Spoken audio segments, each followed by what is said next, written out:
E eu aproveito e cumprimento também o pessoal que está nos assistindo de casa ou de qualquer outro lugar. Você que está acompanhando esse culto pela internet, parabéns por fazer nessa hora da sua casa a casa do Senhor. O mesmo Deus que está aqui conosco, com certeza Ele está aí com você também. Vamos à Bíblia? Vamos aqui para o Evangelho de Mateus. Se você tem aí a sua Bíblia e quiser acompanhar a leitura, Evangelho escrito por Mateus. Vamos ao capítulo 7. Em Mateus, capítulos 5, 6 e 7, está o mais famoso dos sermões de Cristo, o chamado Sermão do Monte ou da Montanha. Só desse sermão de Cristo a gente pode fazer dezenas, talvez até algumas centenas de sermões. De tão profundo, de tão lindo que é o Sermão da Montanha. Mas eu quero ler agora com vocês um comentário que Mateus faz a respeito da reação das pessoas que ouviram o Sermão do Monte. Olha só o que Mateus diz. Isso aqui é um comentário dele, analisando a reação do povo. Mateus capítulo 7, versos 28 e 29, está escrito assim: quando Jesus acabou de proferir estas palavras, as multidões estavam maravilhadas com a sua doutrina, porque ele as ensinava como quem tem autoridade e não como os escribas. Mateus diz: olha gente, quando Jesus acabou de pregar esse sermão, o povo estava maravilhado. Todo mundo ficou assim encantado, como a gente diz, de boca aberta, porque o sermão foi muito lindo, muito profundo. Mas eu acho interessante quando Mateus diz assim: porque Jesus as ensinava como quem tem autoridade e não como os escribas. Os escribas eram os pastores de Israel naquele tempo. Eram considerados os intérpretes e expositores das escrituras sagradas. Mas que triste.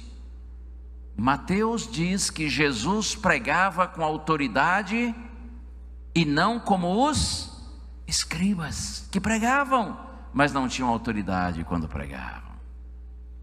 Por quê? Razão maior. Muitas vezes eles não viviam o que pregavam. As pessoas que conheciam os escribas sabiam que não havia coerência entre o ensino e a prática, entre a mensagem anunciada e a vida deles. E se tem uma coisa que tira a autoridade de qualquer pregador, de qualquer pregadora, é quando os seus ouvintes percebem que ele não vive o que prega, que ele não crê para valer no que prega, tanto é que não pratica. Eu sei que estou falando aqui para alguns que são pregadores, que são pregadoras. Talvez você que está acompanhando pela internet também gosta de pregar. Parabéns, continue pregando.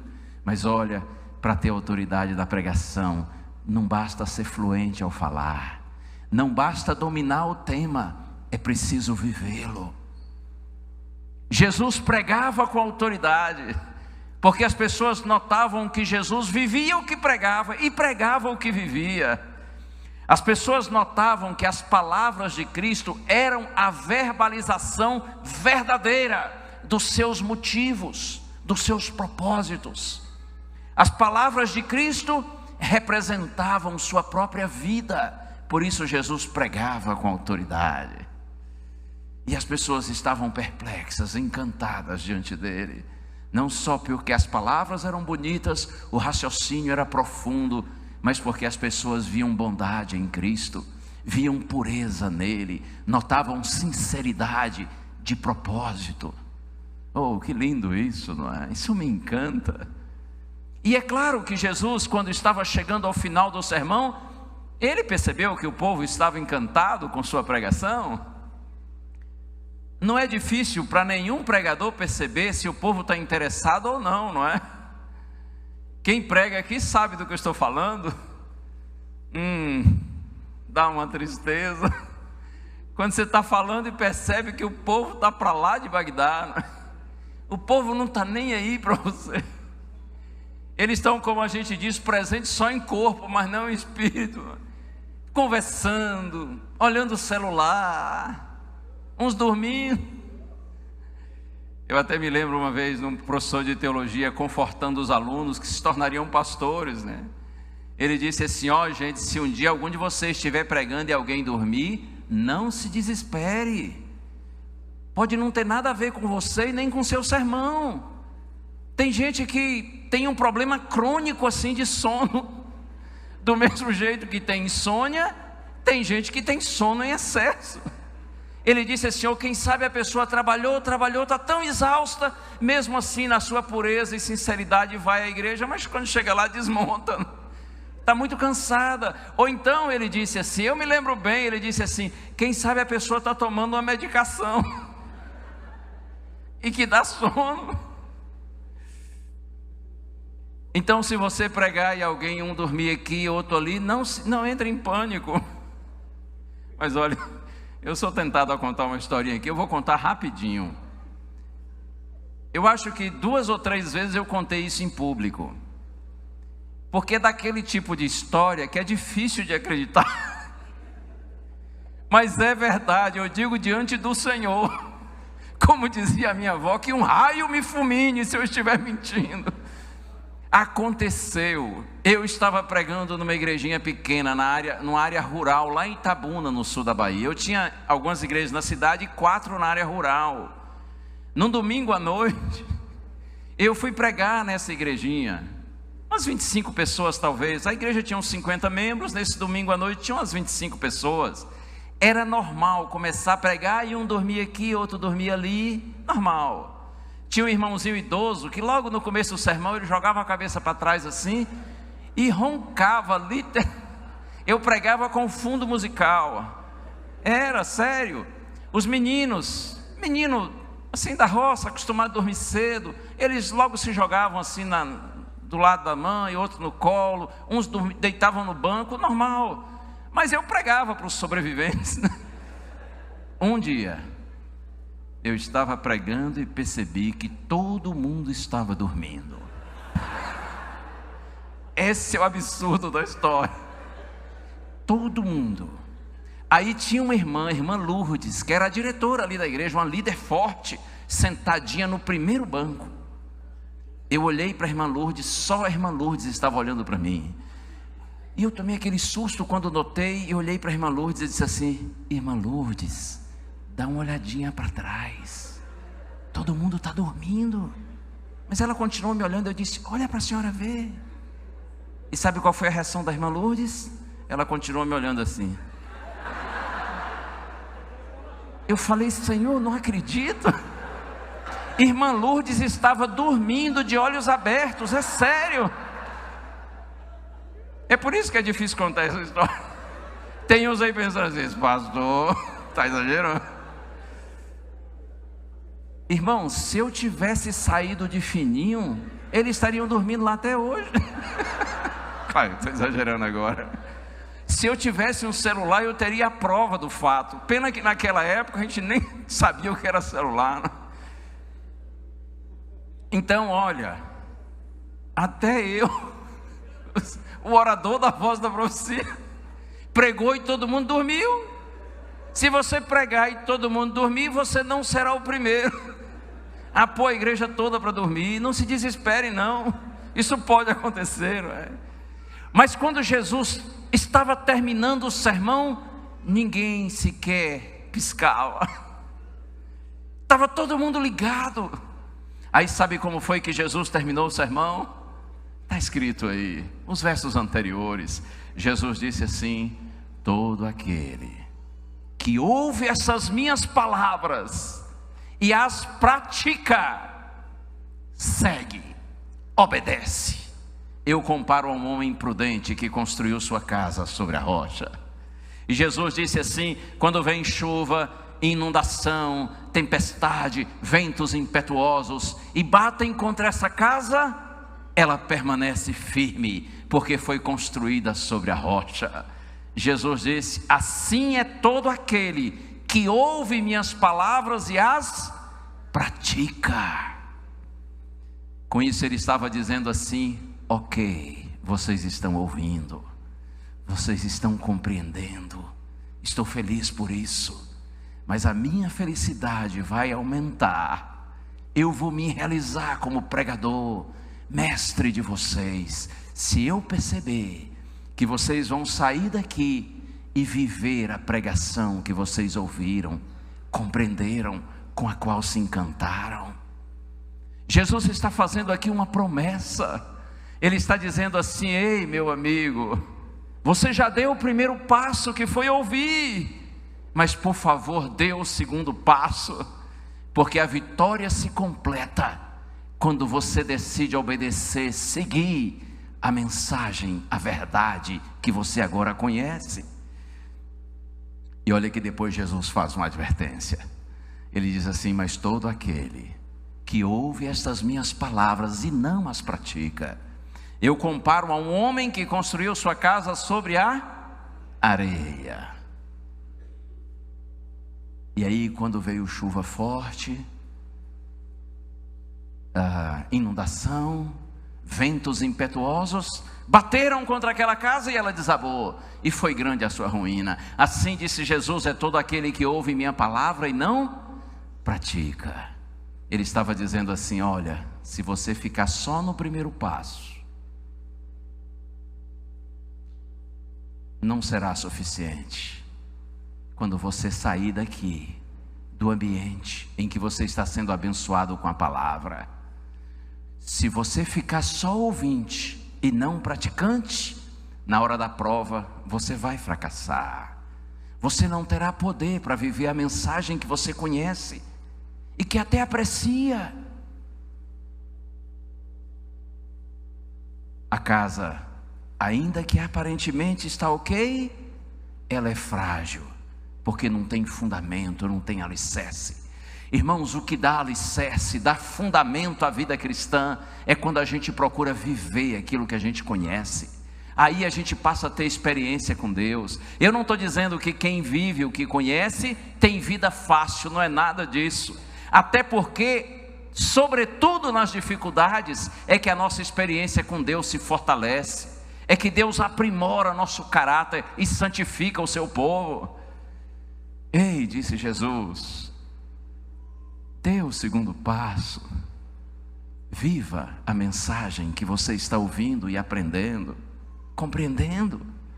Eu vou ler um verso mais, aliás 2, que estão aqui na Epístola a Tiago.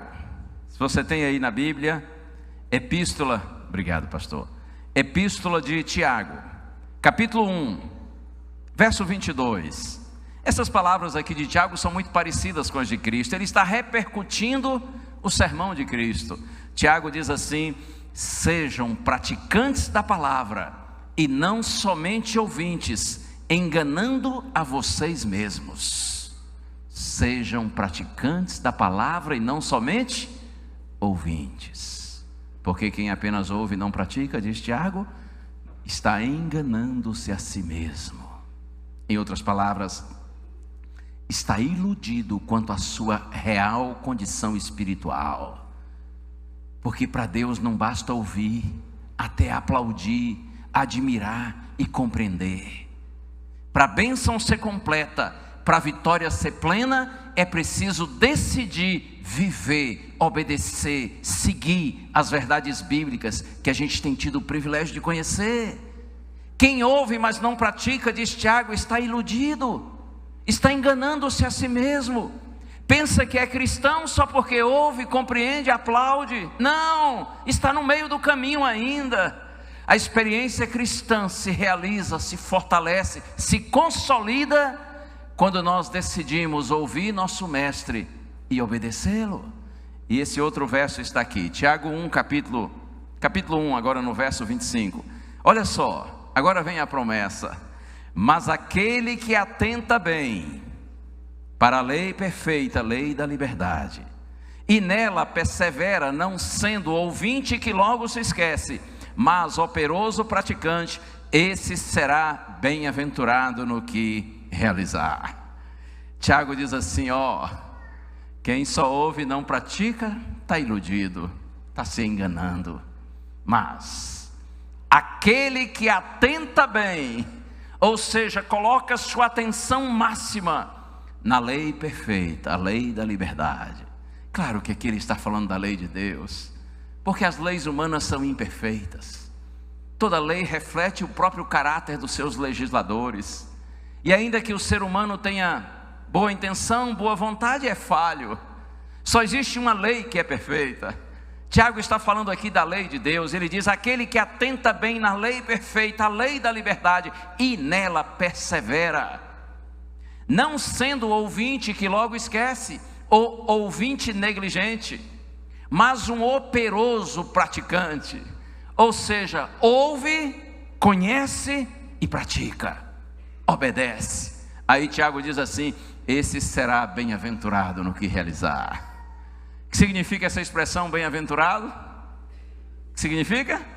Feliz. Ei, você será feliz, Tiago está dizendo, se você for praticante da palavra de Deus e não somente ouvinte.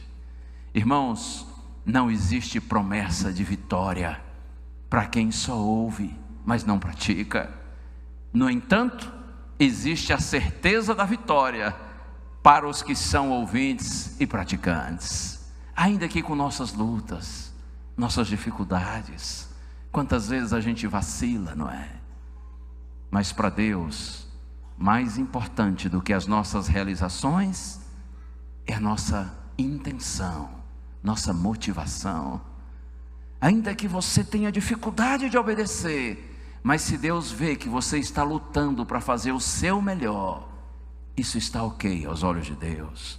O problema é quando a gente conhece, mas resiste em obedecer, negligencia a obediência.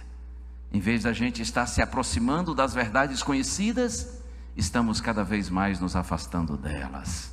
Que Deus tenha misericórdia de nós, que sejamos todos ouvintes e praticantes.